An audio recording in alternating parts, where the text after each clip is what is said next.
Boom, I have a challenge. Are you ready? Are you ready? Yes! Okay, let's start. What is 1 plus 1 equal to? Again, sira naman mo. Seriously, what is 1 plus 1 equal to? 2. 2 plus 2. 4. 4 plus 4? 8. 8 plus 8. 16. 16 plus 16. 32. 32 plus 32. 64. 64 plus 64. 128. 128 plus 128. 256. 256 plus 256. 512. 512 plus 512. Tingnan mo, oh. Ito. Hindi na maadro, taman. Dali na, 512 plus 512. 1024. 1024 plus 1024. 2048. 2048 plus 2048. 4096. 4096 plus 4096.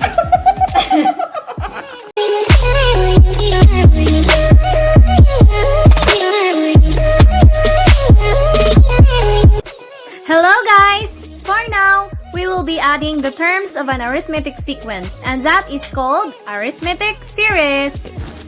And arithmetic series is denoted by the symbol S sub n.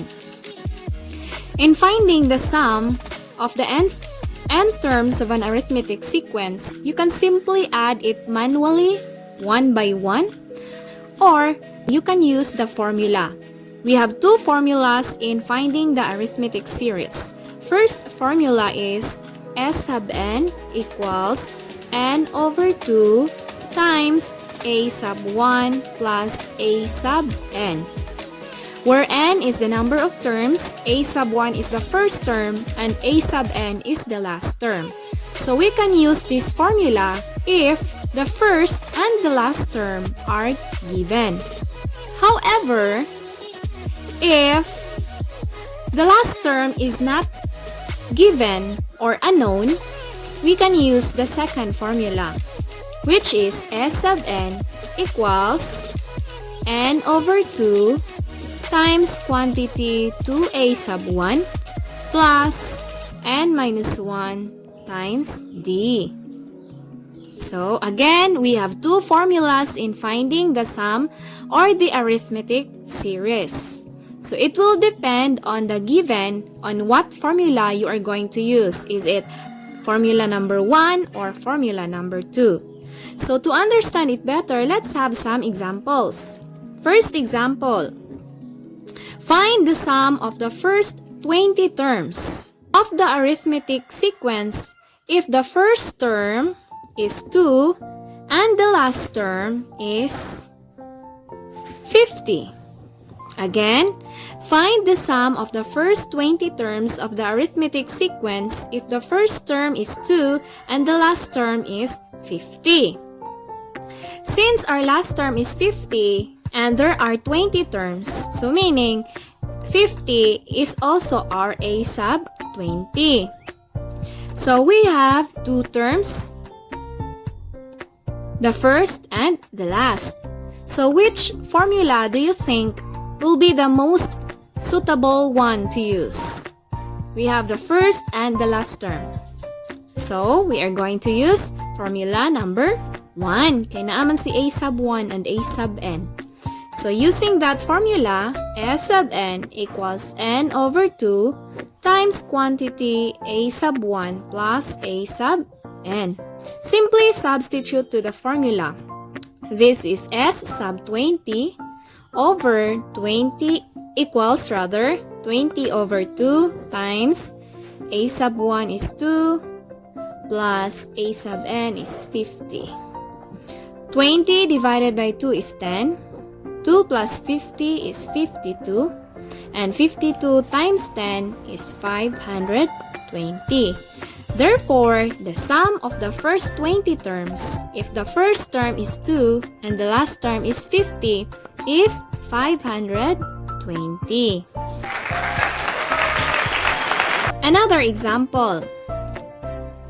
Find the sum of the first 10 terms of the arithmetic sequence -4, -10, -16, and so on. First 10 terms given this sequence. So we don't have the last term. We only have the first, second, and third term. So in this example, since we don't have the last term, we can use the second formula, where the needed information or the needed data are the n, a sub 1, and the common difference. So s sub n equals n over 2 times quantity 2a sub 1 plus n minus 1 times d. S sub 10 terms, so S sub 10 equals 10 over 2 times 2 a sub 1 is negative 4 plus our n is 10 minus 1, and our d, or the common difference, we can simply identify the common difference by subtracting second term minus the first term. So negative 10 minus negative 4 is equal to, keep, change. Negative 10 plus 4 is negative 6. Therefore, our common difference is negative 6. By the way, it is still okay if you will use the third and the last term, as long as they are consecutive terms. You can still get the common difference. So, we already have this. So, we have to simplify. 10 divided by 2 is 5. 2 times negative 4 is negative 8. Plus 10 minus 1 is 9 times negative 6. Copy 5. Negative 8. 9 times negative 6 is negative 54 equals 5 times negative 8 minus 54 is negative 62. 5 times negative 62 is negative 10, 30, 310. Therefore, the sum of the first 10 terms of the sequence negative 4, negative 10, negative 16, and so on is negative 310. Third example, find the integers from 1 to 30. So, our data, we have a sub 1 which is equal to 1, and our a sub n is 30. So, what are the integers between 1 and 30? So, if the first term is 1, it is followed by 2, 3, 4, 5, until 30. So, we have the first and the last term, and based on this sequence, we can easily identify the number of terms. So, it means that there are 30 terms because the common difference is only 1. So, we can use either of the two formulas. We can have formula 1 or formula 2. But for me, I'll be using formula 1. S sub n equals n over 2 times quantity a sub 1 plus a sub n. Or n, s sub 30 equals 30 over 2 times a sub 1 is 1 plus a sub n is 30. 30 divided by 2 is 15. 1 plus 30 is 31. 15 times 31, 4. So, S sub 30 equals 465. Therefore, the sum of the integers from 1 to 30 is 465. Next example. Find the sum of the multiples of 2 from 4 to 30. So, our first term is 4 and our last term is 30. So, since we have the first and the last term, we can use the first formula, S sub n equals n over 2 times a sub 1 plus a sub n. But, we need to get the number of terms so that we can have the value of n. So how many terms are there? So 4 multiples of 2, the next term would be 6, 8, 10, 12, 14, 16, 18, 14, 16, 12, 16, 18, 20, 22, 24, 26, 28, and 30. So we can simply count the number of terms. We have 1, 2, 3, 4, 5, 6, 7, 8, 9, 10, 11, 12, 13, 14 terms. So there are 14 terms. Again, let's do it again. 2, 4, 6, 8, 10, 12, 14.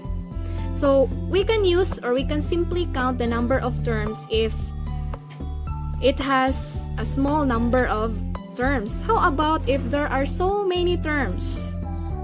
So in that case, it will take more time if we will list down all the terms and then count it manually. So if there are many terms, we can use the formula in finding the nth term so that we can get the value of n. For example, knowing that n is already 14, assuming that we don't know yet, we can use a sub n equals a sub 1 plus n minus 1 times d. Our a sub n, the last term, is 30, and our a sub 1 is 4, plus n, unknown, minus 1, and the common difference is 2, because 6 minus 4 is 2, 8 minus 4, 8 minus 6 is 2, 10 minus 8 is 2. So the common difference is 2. Simplify, 30 equals 4 plus, substitute 2, 2 times n is 2n, negative 1 times 2 is negative 2. 30, transpose 4 to the left, it will become negative 4, and negative 2 will become positive 2 equals 2n. 30 minus 4 is 26 plus 2, 28 equals 2n. To cancel out 2, divide both sides by 2. So, ang nabilin, n, 28 divided by 2 is 14. So, still, we have the same answer. N equals 14, or the number of terms is 14. So, since we already have the value of n, we can proceed to finding the sum. So, this would be s sub 14 equals 14 over 2 times our a sub 1 is 4 plus our a sub n, or a sub 14 is 30. 14 divided by 2, 7. 4 plus 30, 34. 34 times 7 is 238. Therefore, the sum